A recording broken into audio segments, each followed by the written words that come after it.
पुढची बातमी पाहूयात। पुणे पिंपरी चिंचवडमध्ये आता भाजपा विरोधात अजित पवार यांचे राष्ट्रवादी आक्रमक झाल्याचं पाहायला मिळत आहे। मावळमध्ये घड्याळाचा प्रचार न करण्याच्या भाजपाच्या ठरावानंतर पुणे आणि पिंपरी चिंचवड शहरात कमळाचा प्रचार न करण्याचा अजित पवार यांच्या राष्ट्रवादीनं आता इशारा दिल्याचं पाहायला मिळते। अजित पवार यांचे राष्ट्रवादी ही आक्रमक झाल्याचं पाहायला मिळत आहे।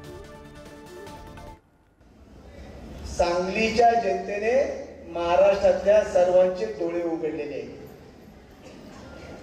जर एखादा निर्णय त्या ठिकाणी जर त्या ठिकाणच्या कार्यकर्त्यांच्या विरोधात घेतला गेला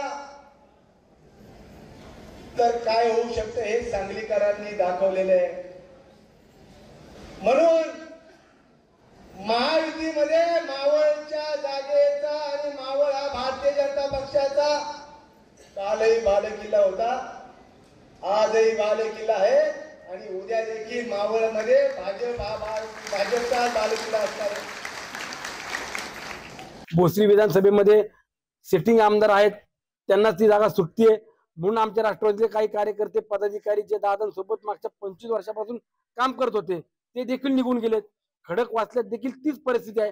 मग जर असा ठराव भाजपवाल्यांनी मावळ तालुक्यात केला तर राष्ट्रवादीला पिंपरी चिंचवड पुणे शहरात जाऊन करता येत नाही का? आम्ही पण ते ठराव करू शकतो, परंतु आम्हाला त्यात जायचं नाही। आम्हाला जे काही सांगितले आम्ही त्यांच्या नियमाचं किंवा त्यांच्या शब्दाला पक्के आहोत।